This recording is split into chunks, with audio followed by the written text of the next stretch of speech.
This is Cast of Wonders, the fiction podcast for young adults featuring stories of the fantastic. Welcome. Episode 149 for December 14th, 2014. This week's story is Bricks and Sunlight by M.K. Hutchins. Megan Hutchins is the author of the YA fantasy novel Drift. Her short fiction has appeared in IGM's and Daily Science Fiction. She studied archaeology at BYU, giving her the opportunity to compile ancient Mayan geologies, excavate in Belize, and work as a faunal analyst. The story is narrated for you by Danny Daly, who you might remember from episode 107, The Surfacing, by Kurt Newton. Danny lives on Long Island with her husband and cats and has been busy training to play roller derby this past year. She occasionally blogs at dannyreads.com, and you can find the YA audiobook she narrated, Sister Raven, by Karen Ray Levine, on Audible. It's a story about a young girl raised to think she's someone she's not, and how she goes about finding her true self. And now, we've a tale to tell.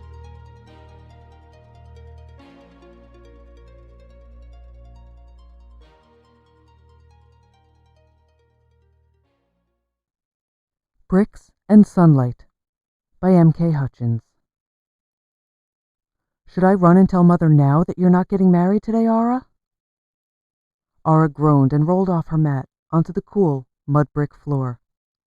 Good morning to you too, Esha. Esha, her younger sister, stared at her with large, expectant eyes. Despite the early hour, her black hair was already plaited in a lovely crown. Esha always looked perfect. Will you help me dress? Ara ran her hands through her own ratty hair. If today ended in shambles, she might as well look half decent when it did. Esha wrinkled her nose. Why bother? You're not getting married. I know you don't love him. The goddess's gift will protect you from this wedding. That's what she was afraid of. She wanted this marriage. Perhaps she could ask the priest to skip that part of the ceremony. Impossible. All brides and grooms passed through the goddess's veil.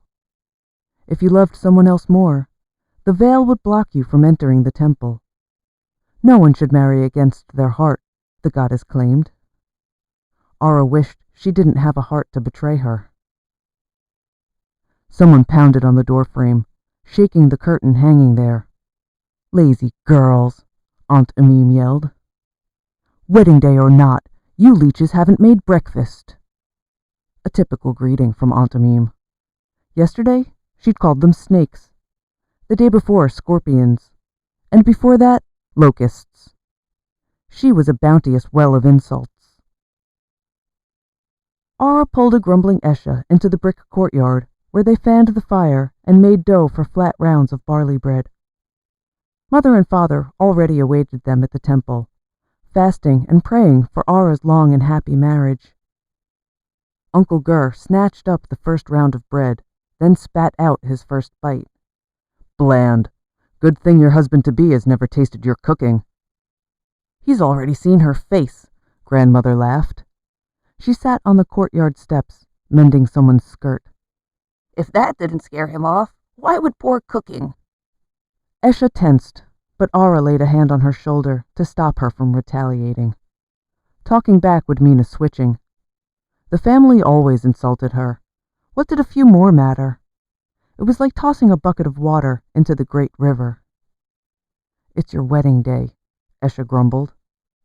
And that would transform her relatives? Uncle Gur whacked Esha upside the head. Don't mumble. It's not becoming. Neither is hitting your niece. But Ara silently gritted her teeth. It makes you sound like a flea-bitten urchin, Grandma agreed. Maybe Ara would have shouted back if only Grandmother and Uncle Gur had been home, but Aunt Amim was meanest with the switch. At least the bread was finished. Come. Ara led her sister back to their room, then inspected her head. How do you feel? Fine enough. Ara gently redid Esha's hair. You'll be able to marry soon, leave this house forever. I'll just come visit you and Damgar, Esha grinned. Ara's gut nodded. Damgar. The young man who loved her, not the young man who'd be waiting for her at the temple this afternoon. Ara sat quietly while Esha did her hair, painted her cheeks with the holy symbols, and adorned her arms with beaten bronze bangles. By the time they finished, the rest of the family had already left. They were all supposed to be waiting when the bride arrived. Ara and Esha headed up the dusty street alone. The rows of flat-roofed houses loomed over them like immovable mud-brick sentinels. The smells of the market, goat and figs, drifted down the street. This was the way to Damgar's. She tried to steer Esha up the side streets. Esha resisted. "We'll be late if we go around." Ara bit the inside of her lip. Esha was right, and she didn't know how to explain. They continued. Damgar stood outside his house. "Ara!" He ran forward, caught her hands, and kissed each one. He smelled like sun and brick, inviting her to lean into him. When Damgar smiled, she couldn't help but mirror his expression, even if her innards writhed like a pit of snakes. Esha looked smug. Perhaps she had a right to be. Only Esha had learned of Ara and Damgar's mutual affection. "Do you want me to come with you?" Damgar asked. She should have expected the question. Damgar always went out of his way to make her comfortable. She'd known him for years. 3 times they'd snuck away from their errands and shared a kiss under the date palm. "No, I don't think that would be kind to Ukin. Or to you." "Well, I hate to say I'm looking forward to his disappointment, Aramara." She usually beamed when he used her pet name. Today, it felt like a condemnation. "You two are terribly cute together," Esha giggled. On the roof, something shattered. Damgar's mother screeched. A child cried, tried to explain, but the sound of a switch cut the air. "Stupid, stupid girl, how could you be so clumsy?" Words Ara had heard all too often in her own home. She felt ill as the switch cracked again, and the child sobbed apologies. A moment later, the girl burst out the door. She was no older than 8. "Damgar!" she wailed, showing him the welts on the back of her hands. Damgar ruffled her hair. "Oh, I'm sure Mother's given me worse. Go put a cool rag on it. That'll take the sting out." Ara's gut clenched.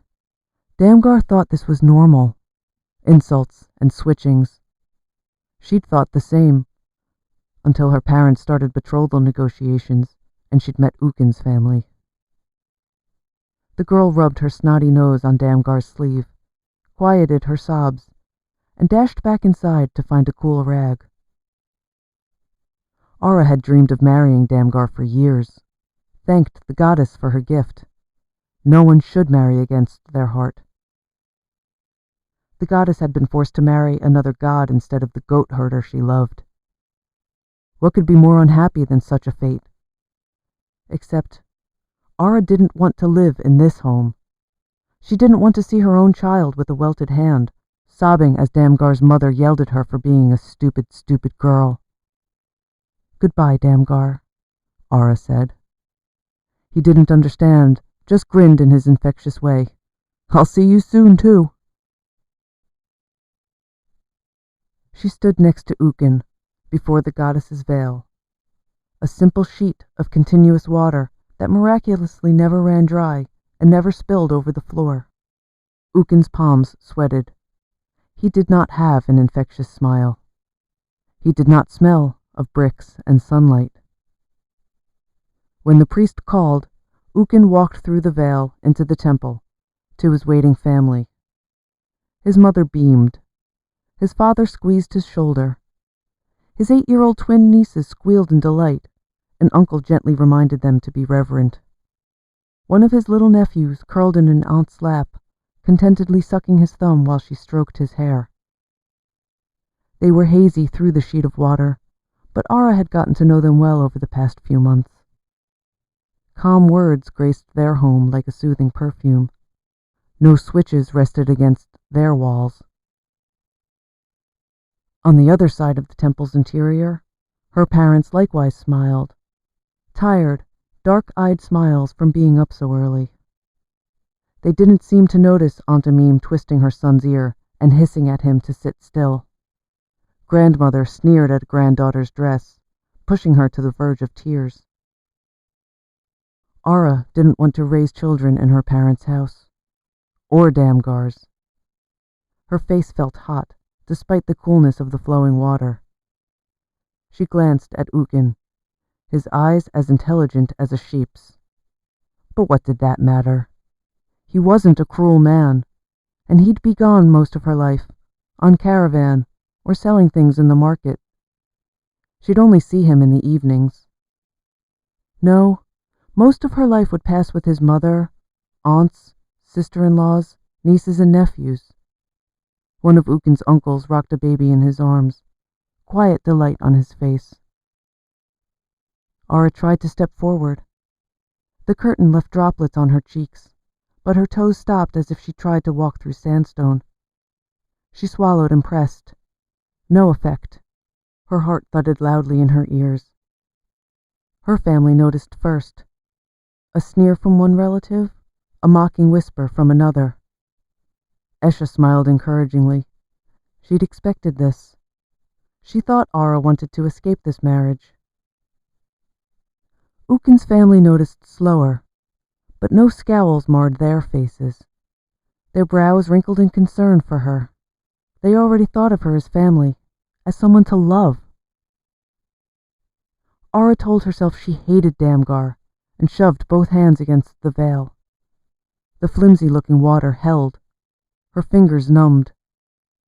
The priest began to speak. I am afraid there will be no ceremony today. Obviously the bride is not willing. Ara swallowed hard. She didn't look at Ukin alone, but all of them. No one should marry against their heart. Goddess, that whole beautiful family is my heart. Maybe I can't lie to you. Maybe I can't convince myself I hate Damgar.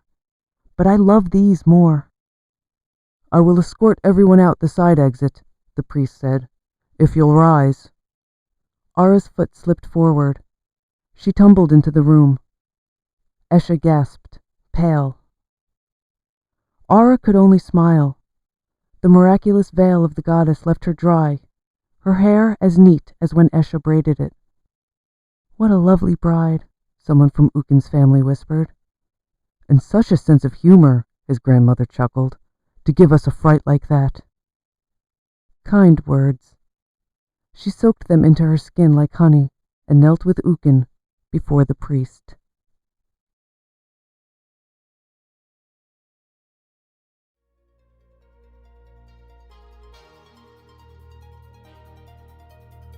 At one of the YA fiction panels I attended at LunCon this year, I learned about a new and discussion-provoking trend in YA romantic fiction: stories about arranged marriages. The books are primarily targeted at young women of color, and it's not hard to see the appeal.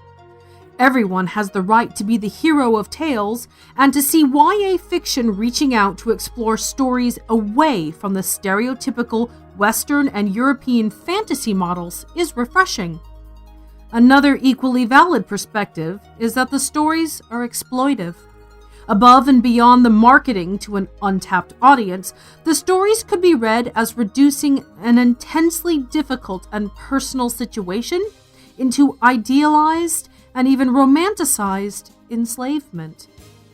This story doesn't turn that trend on its side, but it does bravely refuse to give in to the stereotype. Ara doesn't instantly fall in love with her husband-to-be.